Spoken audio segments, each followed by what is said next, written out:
తెలంగాణ వ్యాప్తంగా మార్వాడీలకు వ్యతిరేకంగా స్థానిక వ్యాపారులు బంద్ పాటిస్తున్నారు. నల్గొండ, మేడ్చల్, రంగారెడ్డి, యాదాద్రి భువనగిరి, మహబూబ్ నగర్ జిల్లాలో మార్వాడి వ్యాపారులకు వ్యతిరేకంగా స్థానిక వ్యాపారులు బంద్కు దిగారు. మార్వాడీలు నాసిరకం వస్తువులు అమ్ముతూ ప్రజలను మోసం చేస్తున్నారని స్థానిక వ్యాపారులు ఆరోపిస్తున్నారు. తెలంగాణ బచావో, మార్వాడి హటావో అంటూ స్థానిక వర్తకులు నినాదాలు చేశారు. స్థానికులకు ఉద్యోగ అవకాశాలు కల్పించకుండా తమ పొట్టగొడుతున్నారంటూ ఆవేదన వ్యక్తం చేస్తున్నారు. యాదాద్రి జిల్లా మోత్కూరు, ఆత్మకూరులో స్థానిక వ్యాపారులు స్వచ్ఛందంగా బంద్ పాటిస్తున్నారు. చౌటుప్పల్లో గో బ్యాక్ మార్వాడి అంటూ నినాదాలు చేసి షాపులు మూసివేసి స్థానిక వ్యాపారులు నిరసన వ్యక్తం చేశారు. అటు రంగారెడ్డి జిల్లా ఆమన్గల్లు పట్టణ కేంద్రంలోనూ మార్వాడి వ్యాపారస్తులకు వ్యతిరేకంగా ఓయూజేఏసీ పిలుపునిచ్చింది.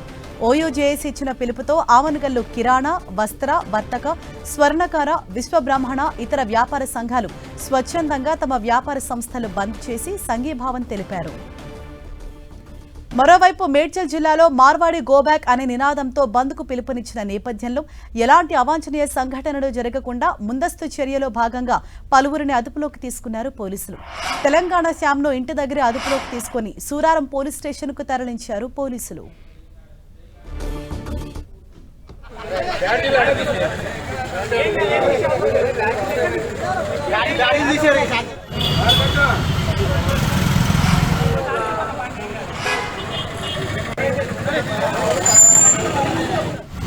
స్థానిక వ్యాపారస్తులను ప్రోత్సహించండి. స్థానికేతరులు చేస్తున్నటువంటి మోసాన్ని గమనించి స్థానికులని ప్రోత్సహించండి.